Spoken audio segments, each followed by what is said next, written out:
Hello, Jimmy. How are you today? I'm really well. I'm really happy to be joining you, Belinda. This is super exciting from different parts of the world. So I'm in Costa Absolutely. Rica and you're in South Yes. Africa. I know. To our people joining us, we are literally on the opposite sides of the world, and that's fabulous. And it's great. But if there is a slight delay in or little glitch in terms of telecommunication, please bear with us. We'll pick it right back up. And we'll continue. And if we do talk over each other, just bear with us. We're pretty good because we're so excited about some of these topics that we'll be covering, and I'm sure that enthusiasm will shine through. So I am today very happy and absolutely thrilled, and I'm so thankful that Jimmy agreed to join me. I'm joined by Jimmy Carrol, co-founder and business development director and of the multi-award winning PELORUS X, and we're going to do a little bio in a flash, but I just wanted to take this opportunity to introduce Jimmy very informally and also thank him for joining us today. It's great that he's going to come and share some positivity and some fabulous stories. He's got such a cool story specifically of what he did during lockdown, and I want to give him the opportunity for people to see and hear his side of his expeditions. Just a quick side bar conversation, perhaps. Just the crucial COVID conversations really started to be able to share resources, tips, cool stories, ideas, passion and inspiration across the world during the COVID-19 crisis. And this is exactly what we are going to be doing today in our discussion with Jimmy. For those of you that perhaps join us for the first time, check out our YouTube channel, subscribe. We will be continuing over the next, 8 weeks. Share more stories and also continue to talk to amazing, super inspiring people like Jimmy to share their stories, and also maybe even get some actual tips, some business ideas from entrepreneurs and people that have really done amazing stuff with their businesses during this crisis. Topics that we'll be covering for me was the things that came to the forefront during COVID-19 and perhaps should have been an issue for us many, many years ago, things like conservation, sustainability, perhaps even things like diversity, mental health and well-being. All of these topics that for so many years we kind of put on the back burner, and we thought, they were not that important. We knew that they were, but we didn't pay the attention that we needed to them. And now we don't have a choice anymore. And these are the topics that I would like to unpack with some of my fabulous friends and just really cool people that I have met over many years. So I'll stop there. I can go on for a while, so I'm going to just stop there.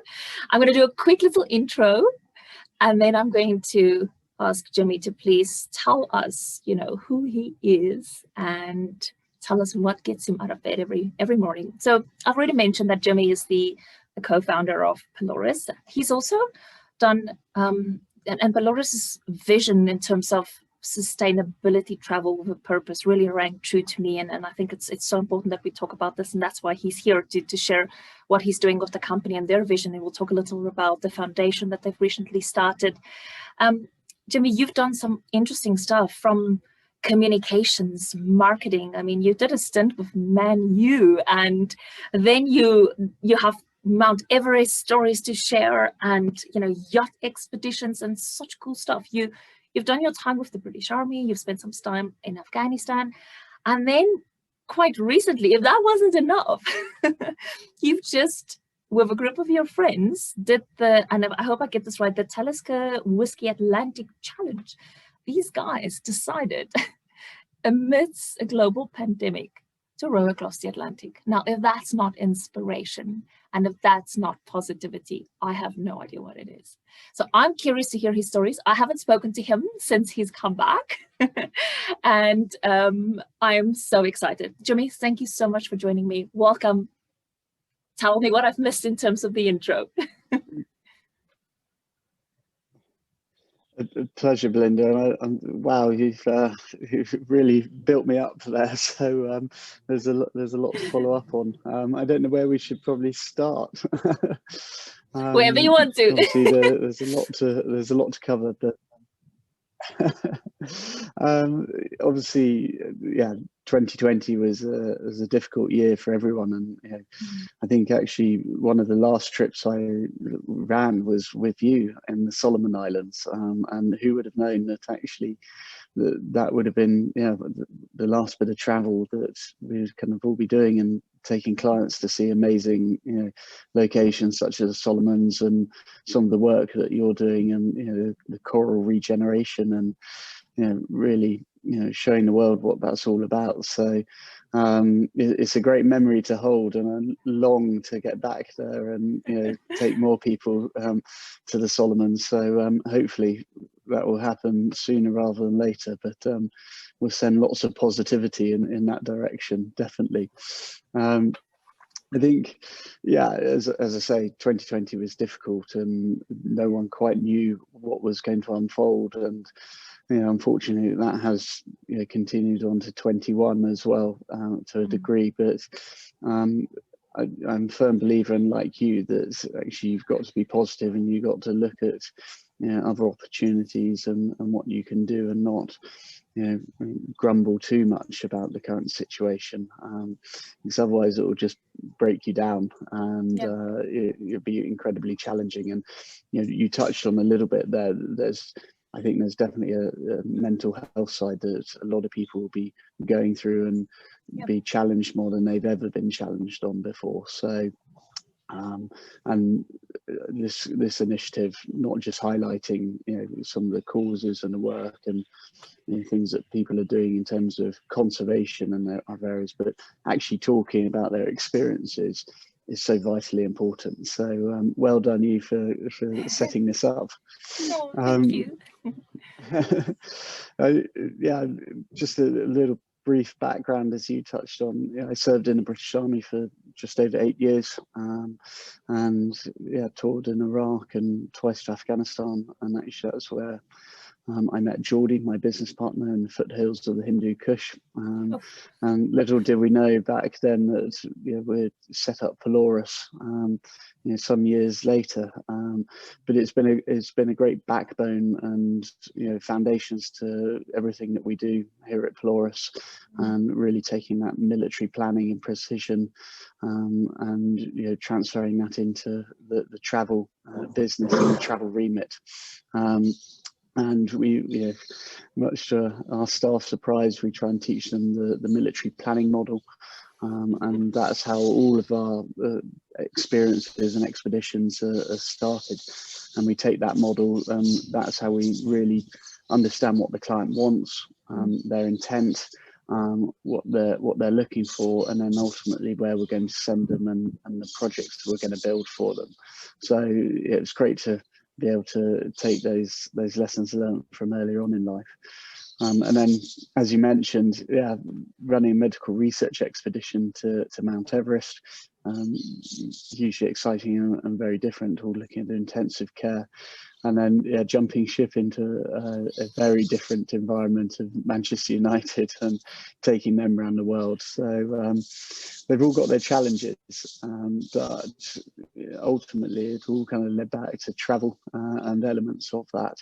And then from there, you know, very differently again in the marketing sense, into the world of super yachts, and you know, the incredible opportunities that they provide. And that's something that, you know, we deliver on at PELORUS, and using land-based travel, which we call private adventures, but then also yacht expeditions as the two core parts of the business, to really deliver exceptional experiences to our clients. So that's a very brief synopsis of that. And I'm sure we can get on to the Atlantic row. And as you rightly said, the Talisker Whisky Atlantic Challenge, which is an annual race. And yeah, we had 21 teams taking part this year, down from normally about 35, but because of COVID, but great that we could make it happen still. And a hell of a challenge, and lots of lessons learned, lots of preparation and training and planning went into it, and then just some incredible experiences, some of which we had planned for, and others we certainly hadn't planned for. So I can divulge a little bit more of those as we go on, definitely. Wow. Yes, absolutely. And we want to hear those, especially the unplanned ones, because that kind of adds to the juice and the flavor of this discussion, considering we are talking about COVID. That said, I mean, even in your intro, Jimmy, I want to just observe a couple of things, because you have obviously this amazing skill and ability to be able to use all the skills, those transferable skills that you have gained in different environments, in different, maybe not jobs, but in different expeditions or different types of experiences. And you've able to continue to use them to be able to open up that next opportunity or do something different in it. And that is key, I think, during this COVID crisis. You know, sometimes people, if you're in the midst of it and you can't really see perspective, you can't see those other opportunities, and you can't see the transferable skills that I have as an individual that I've gained that can help my business, or even me personally, you know, diversify and move into a different direction that's perhaps going to help me through this COVID crisis. It's hard, you know. That's why things like not just what we're doing right now helps people to see, you know, okay, there I have an idea, or oh wow, you know, this is helping me on a day that I really feel low and I don't see any positivity or any perspective. But it also gives me the opportunity to talk to people about, if you can't see those things, you know, maybe get a coach. Talk to somebody that can help you work through this. It's okay to not be okay right now, and it's okay also to ask for help. You know, I have a mentor that I work with. We all have people that we work with to help us, not just in good times, but also especially during times of crisis, to help us through that. And you've really highlighted that again. And I wanted to make sure we bring it out, because using the skills that you've gained to see that opportunity, and you've got this uncanny ability to be able to do that. But for many people in the midst of the crisis, it's quite hard, right? I completely agree. And it will be some of the biggest challenges for the years going onwards. People understand that and learn more about themselves, and if anything, the crisis has given people time to kind of just stop and reflect a little bit and think, actually, what do they need and what do they want and how do they cope? Because I think life is such a fast conveyor belt at times that no one actually has that time, and so as you say, it's a growing part. And I think right at the beginning you said we need to confront a lot of these topics like we haven't done before, and hopefully people will learn from that and take them forward, which will, when life does start to return to normal. So no, it's on.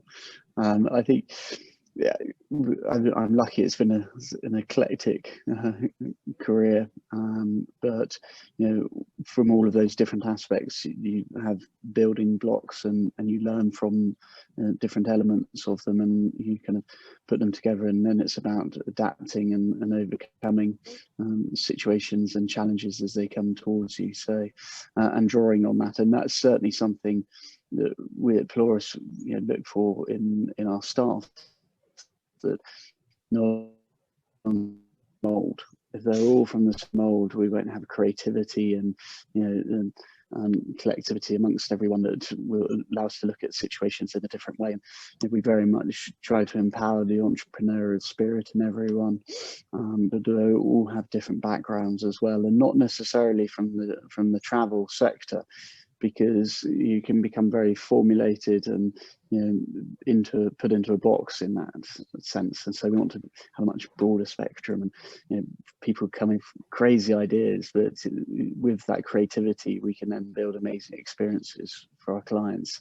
And it's a big part of what we do, and really drilling down into creativity. How do we enhance it? How do we get the most out of everyone to that end as well?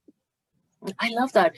And you know what, that's spot on. It talks again to some of the other topics that we'll be unpacking with this crucial COVID conversations with some other people.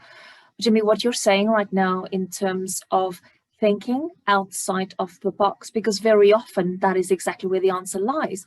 If you keep on doing the same things, if you keep on, as you mentioned, hiring people that comes from a specific industry or comes from a specific sector, you're going to get the same results. And for you, with what you want innovation, you want different, you want a cool product and a cool offering that makes people think about things differently. And that's such an important part. And I think it leads us very nicely into my next question for you before we unpack this majestic row across the Atlantic.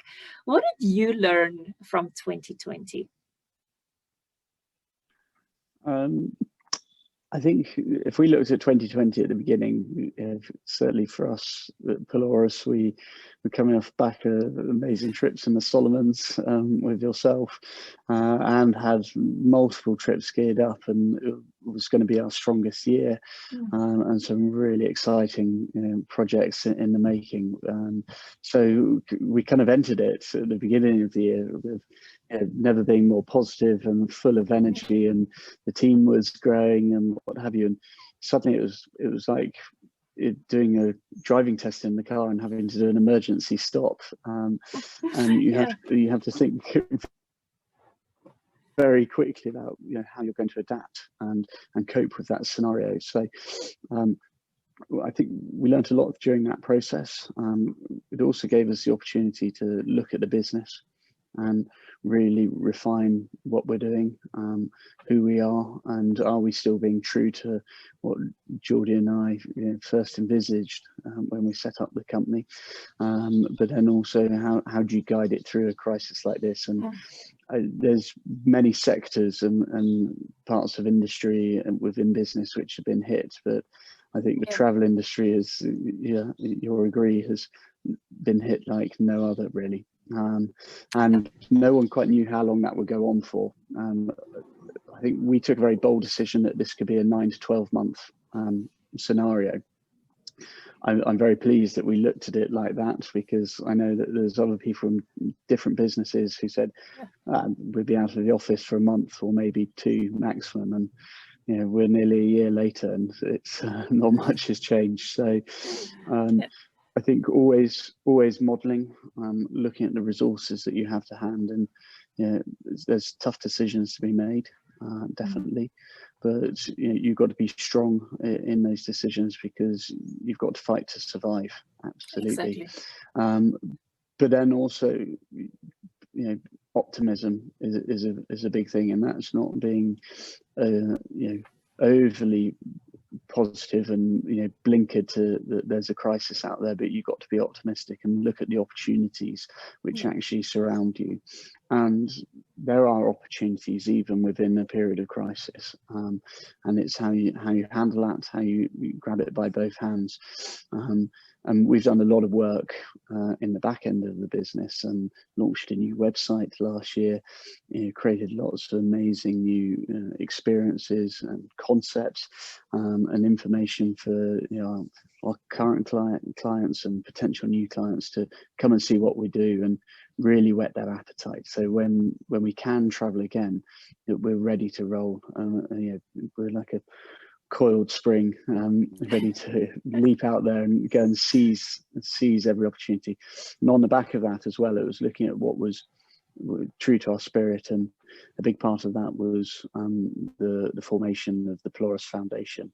And this was something that we wanted to really look at from the very beginning, and we supported a couple of charities, but we realized actually we weren't doing it in the way that we wanted to. And we weren't being true to ourselves, and we realized that actually the world that we live in, we are only custodians to that world, and actually we need to preserve it and protect it. So there's current generations and future generations will be able to travel and experience it in the same way, or even in a better way than we can do now.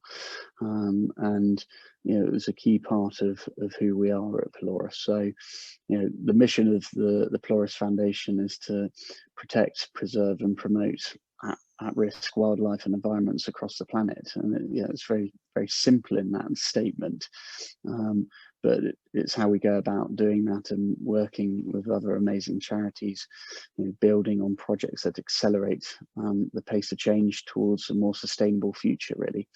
And certainly as we did with you and the coral regeneration, that's just one element of it, and it's really important to get those built into our trips. And I think a lot of clients are far more aware of this now. They want to travel more sustainably. They want to have a positive impact on what they're doing, but also we can educate them as well and open their eyes to the opportunities out there, and show them how precious the world is, and the ecosystem that we live in. Absolutely. I think it's fabulous, because that talks directly to one of those topics that people should start spending more time and give more attention to. And right at the end, Jim, I'm going to ask you to also share some more information about the foundation. Where can people find more information? Where can they get involved? Because I think what you're doing is absolutely fabulous, and it talks to the right things. It is so post-COVID-19 ready, where people will start making more responsible choices, and it will really help us make a difference. And that's what you guys are doing. So let's maybe jump to a different thing here. And I want to just quickly mention, a while back I did some webinars with companies that really needed some help during the COVID-19 crisis, and it was how to navigate the COVID-19 storm. And I unpacked 10 P's, as in the letter P. And I think when I saw your absolute inspirational journey, it made me start to think about those P's again. And I want you maybe to touch on them, or even just tell your story, because they will be highlighting all of those P's specifically, perspective, passion, perseverance, and finding possibility. And that's what you guys did by with the feet of the mighty Atlantic. You tackled all of those things and even more. And I just want to hear the thought process. I want to hear about your journey. Please share with us what you feel comfortable with, and let us enjoy the story with you. Yeah, I think the Atlantic Challenge was certainly something I'd wanted to do for a while, and a number of friends had taken part in it, and I was aware of it for possibly 5, even 10 years. But it's a big undertaking. It's not cheap in doing it, and you have to. I certainly wanted to do it with other people, and you have to find the right people to do it with as well, because ultimately you're, in our case, 4 men stuck on a 28-foot rowing boat, and there's no get out. So you need to be fully accepting of who you're doing it with, and that you're all doing it for the right reason as well. And ultimately you're all pulling in the same direction.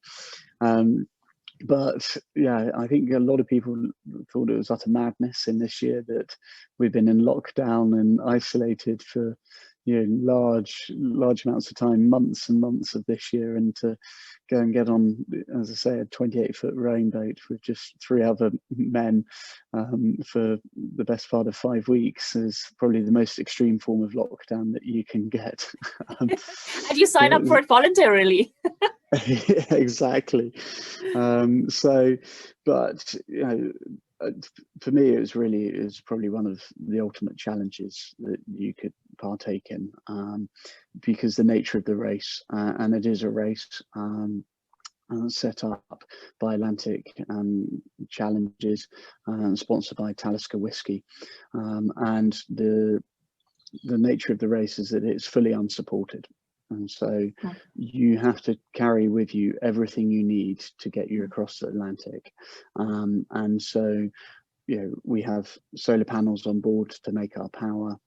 We have a water maker to make our water every day. Wow. You're carrying all your food that you need for the duration, mainly freeze-dried rations, but other items.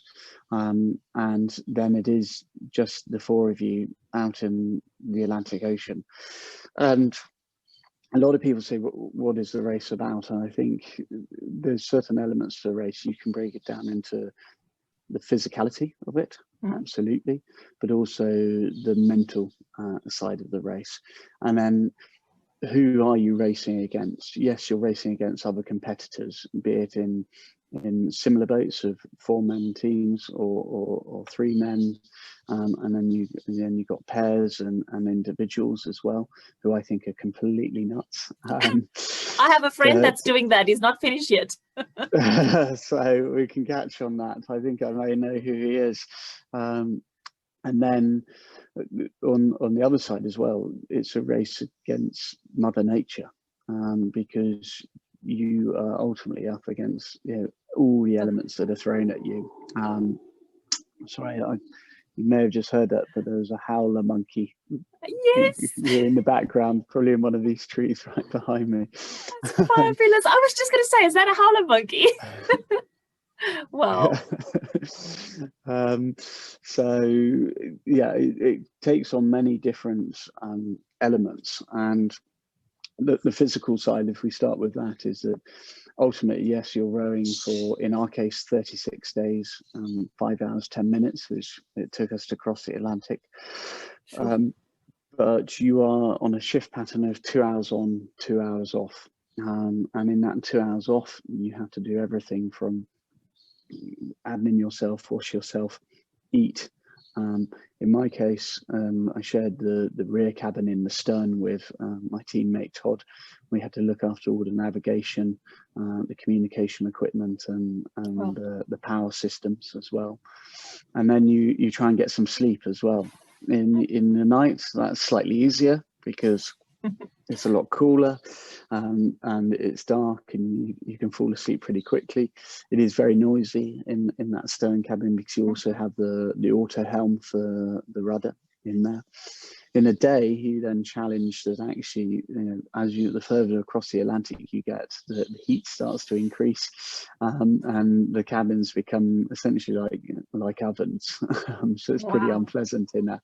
So I think maximum in a 24-hour period, you're probably, on a lucky day, getting 6 hours sleep, and then some days only 4 hours, but never any more than about an hour and 20 minutes in one chunk. That's different. So the body, yeah, definitely. So the body is naturally breaking down because of that, and then you've got the physicality of rowing for a minimum of 12 hours a day, actually, on the oars. And we also try to give an additional 2 hours every day to the oars. So you do your 2 hours on, 2 hours off, and then you try and give 2 hours throughout the rest of the 24 hours, and that could be an extra 15 minutes on one of your shifts, or it could be, if you're feeling particularly sadistic, it could be an extra hour. And on the boat, you're able to row 3 people up at any one time. So it's 3 rowing positions, but normally we'd row with 2.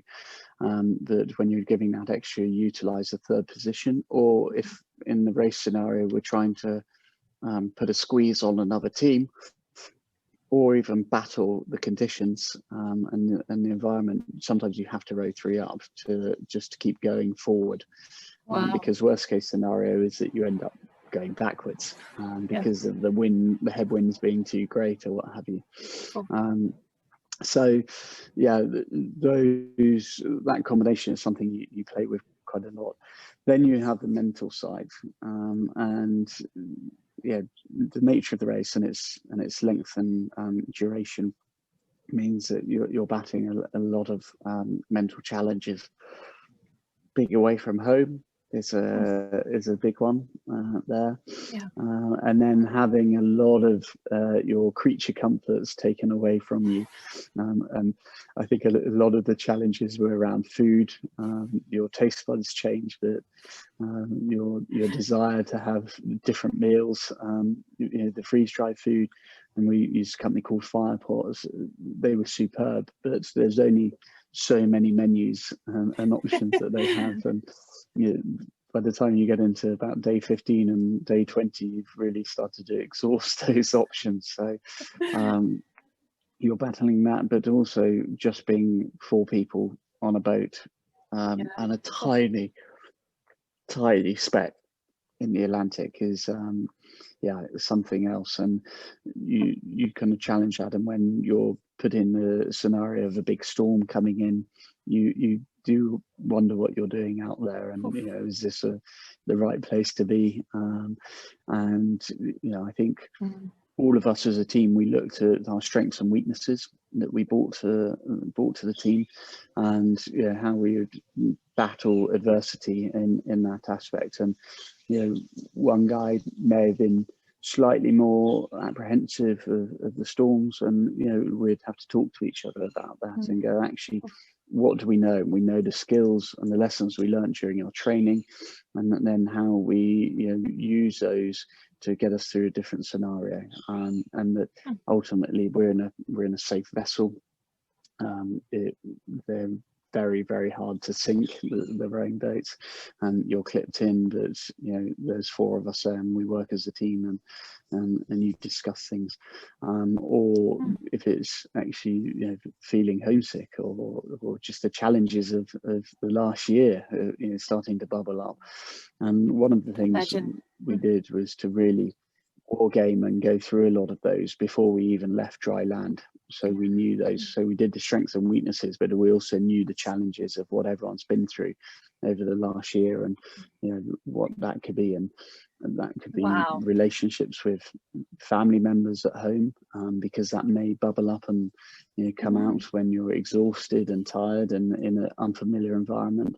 It could be, you know, the COVID crisis, and actually how people have adapted to that, you know, how business has been going, you name it. So we try to look at all of those different scenarios and really understand them.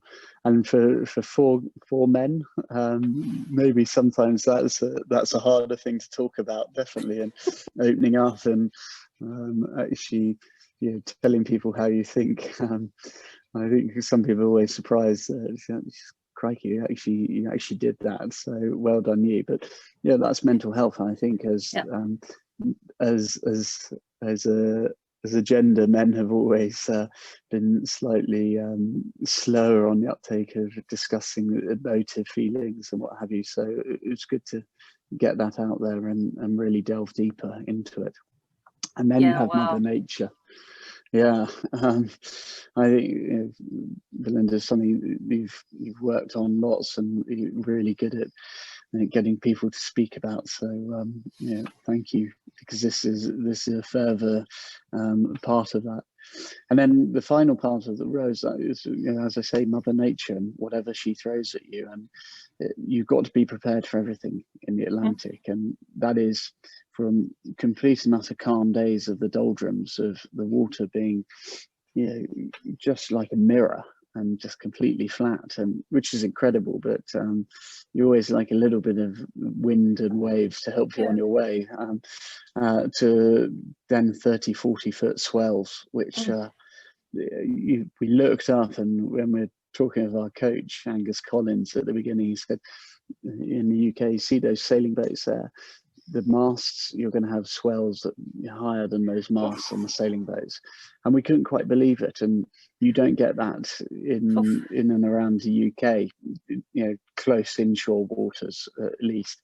You know, there are swells and big waves, but nothing quite like that when you're in the middle of the Atlantic. And sometimes it's a pretty incredible experience, being either on the top of the swell, or, you know, looking out, or then down, and you're like in a valley and it's just right up around you. To then the storms with rain, which is like rain I've never seen before, you know, and can come in and last 15 minutes, or it could last a couple of hours, and you really feel like you're drowning in it. There's so much of it coming down, and then the winds. We were longing for strong winds, mainly to be tailwinds and help push us along, but we didn't get as much of that as we liked. We ended up getting quite a lot of crosswinds, and then even a couple of occasions headwinds as well, and the problem with the headwinds are that's what will push you backwards. Mm. And when you start doing less than 1 knot an hour, then you have to really consider, actually, do I deploy the power anchor, which will hold you, and try and stop that backward movement and losing position. The problem with the power anchor, once you're normally on that, you're then hunkered down and you're in the cabins, and both cabins are pretty small places, and they're comfortable for one person. They're not the best environment, but when there's 2 of you in there, it's pretty tight. Yeah. And I'd say the only way you can really deal with that is a kind of spooning way to kind of fit in there. So yeah, you're in close proximity to each other.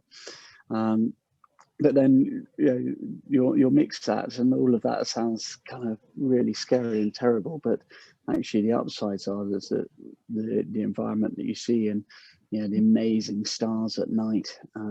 We're lucky enough to experience a meteor shower, probably Wow. thousands Wow. of shooting stars one night. Every side you looked, left and right, you would see tens, if not hundreds, of shooting stars coming down. Wow, special. Just unbelievable, and obviously no light pollution at all. Yes. So the stars are just incredible, and they feel like someone has turned on the light switch in your house. They are that bright. We saw one shooting star meteor which lit up the whole night sky, and the ball at the front was glowing green and blue, fiery trails coming out of it, and then the trail must have been hundreds of meters long, and that lasted for about 40-45 seconds. It was mind-blowing. And I was on deck at that time, and with Dixon, our American teammate, and we were just lost for words. And it started like a flash of lightning, and then just trailed across the whole of the sky. Wow. So a pretty incredible experience. Wow. And then some of the wildlife that we saw from probably more than 1,000 dolphins over the period of an hour and a half, coming through after every wave, because obviously on the rowboat you're facing backwards, so every wave that was coming from behind, you just see 10, 20, 30 dolphins, and it's incredible. And then they come up to our boat, play on the bow, and then carry on. Saw quite a few minke whales, and then also a humpback whale, and which came out of the water and breached, and its fin came right down, slapped, and then we saw its blowhole go off, which is just enormous. We went up meters in the air. So yeah, those moments are really, really special, and that's kind of takes away a lot of the pain. You can say that now, looking back, right? Hindsight's 2020. We can say that now. So yeah, when you're sitting down for that long, and there's salt water around and what have you, it does become quite painful, and you get quite a lot of sores and other stresses on the body. So yeah, you need these natural wonders and beauties to really take that away from you. That's spectacular. I mean, I can feel, and you're such a beautiful storyteller as well. You take us on this journey, and we can visualize, and we can see, and we can feel your pain. So thank you for that. But what was, if you look back at it, what was harder for you? Was it the mental or the physical? Do you feel that they both equally was challenging if you look back at it now? Or maybe even at the time, maybe they were different. Yeah, great question. And I think it was probably 40% physical, 60% mental. But I had we did quite a lot of work on that side, and that was in line with our expectations. That's the great. Physical side we had trained hard for. We had a brilliant coach in Gus Barton, who really set us ready, and we're in great condition to take on the challenge.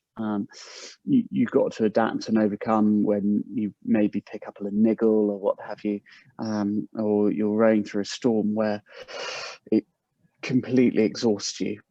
Or someone is seasick, and so you're actually down a man, and so you've got to put in extra shifts.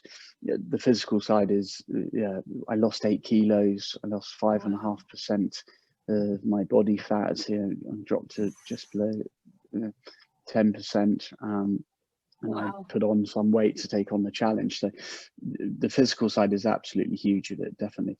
But the mental side of the duration, how long you're away from, just 4 of you being in the middle of the Atlantic, and everything else that can come out because of exhaustion and degradation of the body, I think really does take over. And you've got team dynamics that you've got to play with, because there isn't any escape.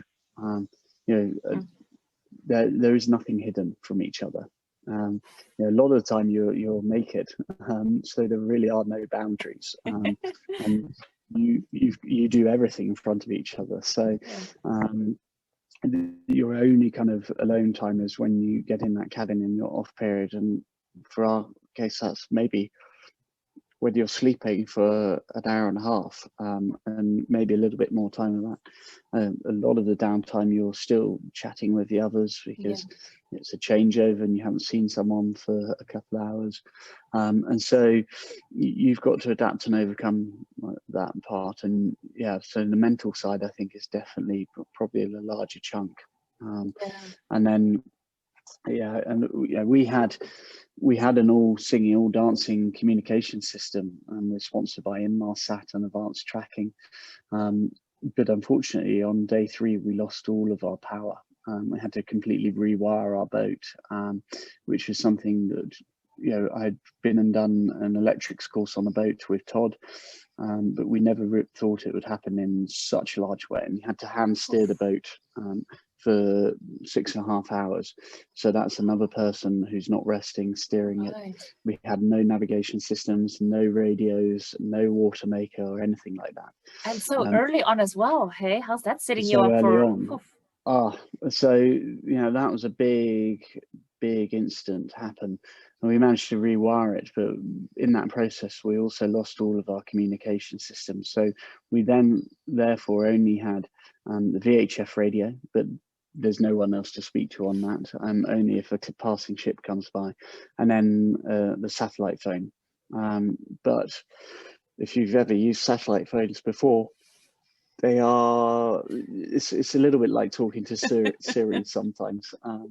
And so where we were going to be able to have WhatsApp and Instagram lives, none of that was there.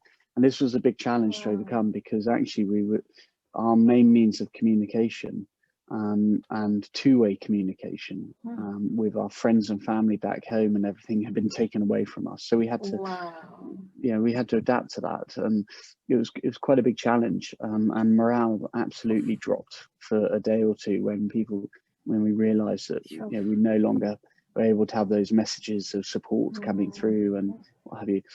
I was really lucky that my wife Thea, prior to going away and departing on the trip, had reached out to a lot of friends and family and colleagues and ex-colleagues of mine, and she had got 59 letters written, and she printed them all and put them in an envelope and gave that to me when at Heathrow Airport. And so I had a letter or 2 letters or even 3 letters that I could open every day, and messages of support, some of them with plenty of banter and jokes in them, others with poems, and others with just things that we've done before in the past and what have you. And that was that really is so incredible, special. What an amazing gesture of support and care and love. Wow, I love that. So and that came into us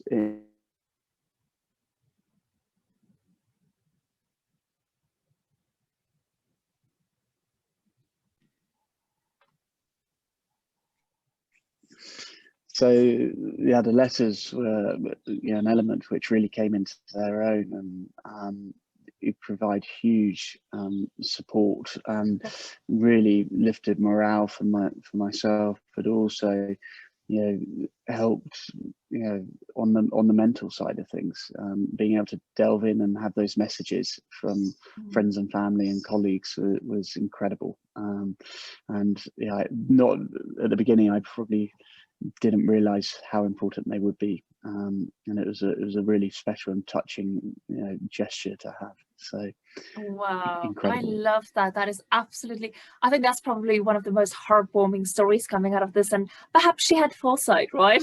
That something like this may happen. Oh, that is such a beautiful story. And this is also, I just want to do another observation, not only about, that a small gesture and a small act of kindness or love or care from a person, you never know the impact that it has perhaps on somebody's lives. And I think that's another thing that I thought really came to the forefront. Look, there is still lots of hardships and a lot of really trying, tough situations that people have to go through. But the overarching feeling I had so many times last year, and even as we continue now, as vaccines arrive and, there's some positivity coming through, but I had this feeling that somehow the global community had something in common, and people were all kind of empathizing and sympathizing. We had compassion for each other. We understood, and the whole world kind of came together. And, one of those things that I always say during these conversations is, we are all in this together, and we don't really understand how just a small gesture can make such a big difference. And this is exactly the story that you're sharing right now, just something small that in the normal circumstances perhaps would have been beautiful, but it wouldn't have had the impact that it did when that trouble came into your life, wasn't it? Absolutely. And I couldn't agree more, definitely. And just one other quick thing, an observation that I want to make is about the preparation. And, perhaps you or your business or you as an individual maybe didn't think about things in the same way before, but the crisis really brought things like planning and crisis management and business continuity planning. It all brought these things to the forefront. And when you were describing really how important it is and how you have gone through these case testing and crisis scenarios, and you've gone through and you've practiced through them, and it gave you the competitive edge perhaps in the environment. And I'm sure everybody prepared very well for this race, but in the way you approached it, by not only just looking at the physical side, but really acting out those scenarios, but also talking about brainstorming and role-playing almost some of the mental health and well-being issues that could have come up. I think it's excellent, and it probably gave you a competitive edge, because if you really think about it, perhaps some of the other people may have gone through the race, but perhaps on the other side they would have not been as able as you were to quickly bounce back, the resilience coming through that. Would you think that it's an accurate observation, or just what do you think about that?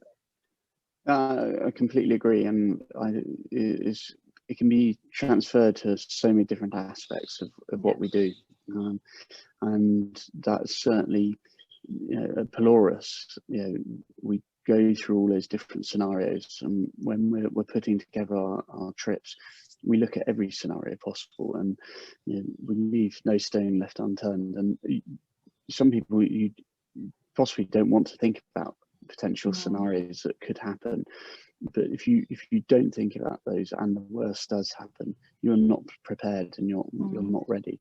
In the best case scenario, with what we're doing, and a lot of what we're showing people and the experiences we're building for them are involving the natural environment, so wildlife, and the natural beauty of the world. All of those aspects you cannot control. You cannot control wildlife and where it's going to be, and if it's going to be there when the client's there. You cannot control the weather, and if the weather changes and it rolls in, what are you going to do? And so we need to look at all of those aspects and how we can have contingency plans and backups and think about it. But also, I think from our military days, we look at every scenario that actually, if something happens to a client whilst they're away on one of our trips, and we need to get them home, we need to repatriate them, we've looked at all of those different options as well and really considered it, and that comes out in our coordinating instructions and the delivery of our experiences. So and I think that safety and sanctity that you get from that is really important. And then as you move forward into the business process as well, let's not be blinkered. And the COVID situation was a great example of that. We could have looked, and as I said, we could have looked and said, this won't affect us hugely, and we'll be back in the office in 2, 3, 4 weeks time. And that would have been a really blinkered approach, and actually to model it and plan for it for being a longer duration is vitally important. And if you're prepared for the worst, then that doesn't happen, where you're in a good, strong position, and if it does, well, at least you're ready to combat it. Definitely. And I think that leads us on nicely to the biggest challenge that we faced on the row, which is slightly becoming quite infamous, and that was one which we never kind of dreamt of in our wildest dreams, or war gamed, or planned for, and that was the attack of the Blue Marlin, when we were approximately 10 days out from finishing 1,000 miles from Antigua. And that particular day, I just come off my shift on the oars, and it was about 2:15 in the afternoon, and I finished at 1 o'clock, and I managed to actually get some sleep. It still wasn't quite hot enough to be unbearable in the cabin, and so I got some food down the inside, and then I was in the stern cabin, lying down on a diagonal, because that was kind of the best way to kind of maximize the space in there. And suddenly, out of the blue, from my perspective, we were just hit by this enormous object, and my immediate reactions was it was a giant wave, because we'd been hit by a few of those where they completely envelop the entire boat, and engulfs it, and you are flooded. And worst case scenario, they actually capsize you and flip you over, and we nearly had that twice before, earlier on in the race, and snapped an oar when that happened. Wow. And so I thought that had happened, because the sound it reverberates on the cabin, is deafening. So I immediately shouted out to the guys on deck, and Todd and Dixon on deck rowing. I said, "Guys, you okay?" And they were like, "We're fine." And I said, "More to the point, are you okay?" I was like, "Yeah, I'm all right." And they said, No, are you really okay? We've been hit by something big." And it was like being rear-ended in a car, and it shunted the boat 2 or 3 foot. And they said, "We think we've sustained some damage, probably quite big damage to the boat." I was like, "Okay." And I'm still pretty hazy. I've been asleep for about 45 minutes, so kind of rubbing my eyes up. "No, we're fine."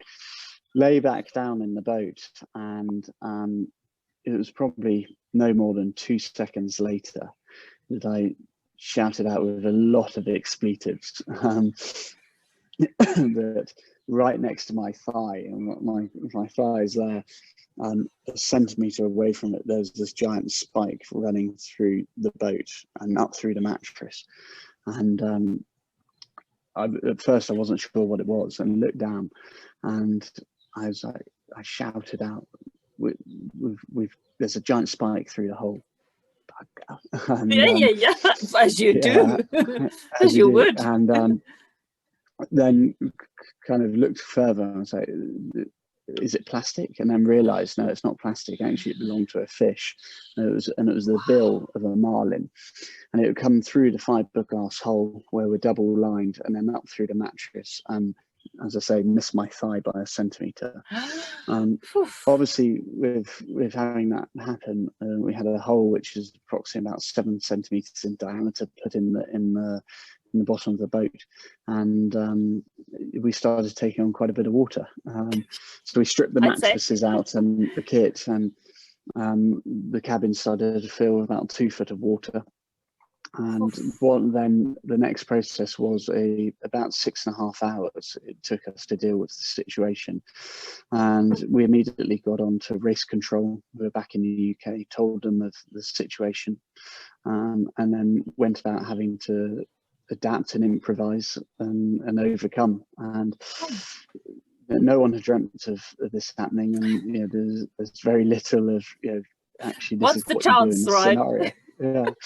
So quickly found that epoxy resin is your best friend, but we had this marlin bill stuck in the bottom of the boat, and it wouldn't pull out and it wouldn't go down. So we had to get a hacksaw that we carried in the toolkit and saw the bill off, flush with the bottom of the cabin, and then essentially with epoxy resin we made a ball size, which is about half the size of a tennis ball. And when I got that with Jono, who came and worked with me to fix this this leak essentially, and we plugged the hole with epoxy. And epoxy resin takes about 40 to 45 minutes to harden and set when you use it.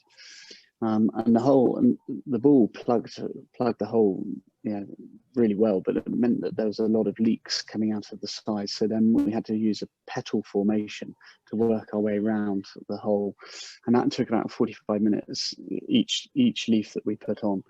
And so approximately 6.5 hours later we had sealed the hole, and the cabin kept filling with water throughout this process until we had fully sealed it off. So we had to hand pump the water, and I think the most we had in there at one point was about 2 foot of water.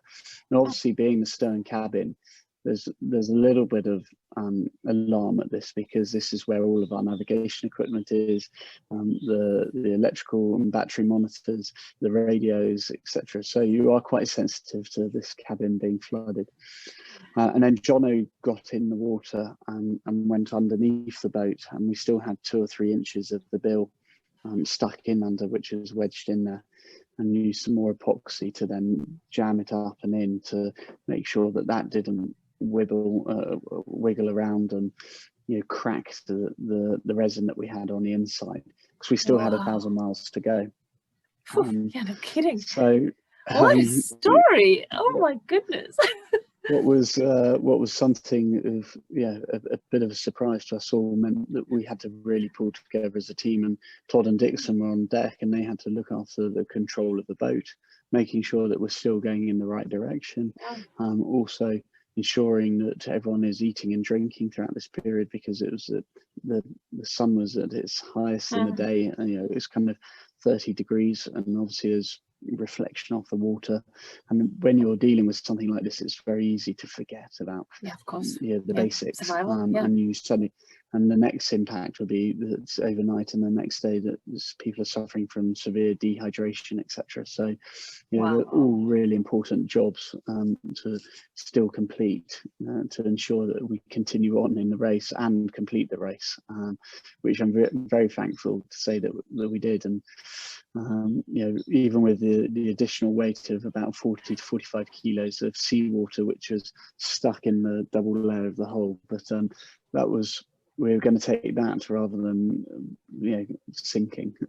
Or not finishing. I guess for you guys it became wanting to finish. Wow. I mean, what's the chances? And just you're bringing up such cool things in terms of keeping perspective, working hard, staying focused in the moment, not being distracted, but focus on the problem solving, finding solutions all the time, get the job done, but still looking after things like nutrition and teamwork. Hey, are you guys still friends? or better now? Absolutely. Probably better now. I think that was really important, and our ultimate goal, we said, was to win the race. Unfortunately, we came second in the end, probably due to all the different factors we came up against, but also ultimately underlying it, we all wanted to come back as friends and to step off that boat and still be speaking to each other. So we definitely won that part of it. What an amazing accomplishment. Go ahead, sorry. Yeah, I think it's really important that you experience all of these different things, from the beauties and natural wonders to the adversity, and that you can still remember it and share those parts with everyone. I am so thankful and so happy that you're sharing your story with us, because it's just this the human spirit, and physically and both mentally, to be able to tackle something like this. And I'm always so at awe and amazed by people's stories that really tackle a challenge like that head on, and can come and tell the stories afterwards with a smile. I love that. It's so inspirational, and this is why exactly I'm talking to you. I want to move on just to touch on a couple of other things before we close off. What do you have as advice? I mean, you've shared amazing tidbits and stories, and such awesome stuff that it's really talking exactly to why this crucial conversations can help people right now. But in closing, what message do you have for us for this year 2021? Of course, we know it will still be challenging. From all the challenges that you face and just your amazing outlook on life, what tips can you share with us? What do you think is important for us to remember this year? I mentioned it earlier, but optimism and positivity are so important now, more than ever before. But you've got to balance that, and in order to achieve it, I think you have to have goals to go and get, and that's not being one-dimensional. We have PELORUS, and we have our goals that we need to achieve for this year, and hopefully get people traveling again, and looking forward to amazing locations like the Solomons opening up and being able to show people everything that's done there. But then also being rounded and not being one-dimensional, and having a focus. And it's certainly something we've always taken from the army, is that if you're fit in body, you're fit in mind. And for me, that was a big part, that's actually having something to train for, and a goal to go and achieve it. Yes, there's a goal of completing the race and ultimately trying to win that. That is one goal, but actually the goal of being physically and mentally prepared for it was another one, and it gave you focus and drive and something to aim for. And I think more than ever, and after such a bleak 2020 for many people, and 2021 hasn't possibly started in quite the same way as people were thinking. And actually, even more so, they need to take that forward and really look, and what can I learn? What can I change? How can I do something differently? Is it talking to people? Is it taking up a new skill or hobby, or actually just doing something that they previously done before but haven't given the time to? I think that's so important. Absolutely, that is so important. Thank you for sharing that. I think it's, somebody else mentioned the other day as well, that it's, even if it means during this time that you are just taking the time to step back and reorganize and realign, and that's also okay. It's okay not to be okay right now, and just that realization. And the other thing that you're also bringing up, which I think is also some of our other crucial COVID conversation topics, is about the physical well-being. Things like exercising, or we're talking a lot about yoga, meditation as well. Just those tools to help you realign and internalize some of these things, and really physical activity is absolutely critical. And I think I really want to encourage people to do it, even if it's just walking around the block or something. Just do something to be able to just get that energy flowing again. And you're bringing that up, which I think is really important. Okay, so tell us, if we want to get involved and we want to be part of the foundation, we want to be checking out the cool stuff that you are doing. Jimmy, how do we find you, and how can we get involved and stay involved? So the foundation has its, it's a completely standalone charity. board of trustees, and everything that involves around it. And so it has its own website, the PELORUSfoundation.com. And that's the best place to go and learn more about some of the amazing projects that we're looking at working with, and really the backbone and the reasons why we set it up. But also on PELORUSX.com, you'll be able to read more about it, and it all links in. So those are the best places. We're obviously on Instagram as well, and you can go and see more about it there as well. But the website really gives the deep dive into what we're about, who we are, and some of the initiatives that we're trying to get behind. So please do go and check it out. Excellent. And we'll also be sharing once we launch, and we'll put a little blurb, and we'll actually direct people better to your website and those places where they can find you and find out more information about what you do, and that you guys are continuing to make a difference and help Definitely bring important issues to the forefront.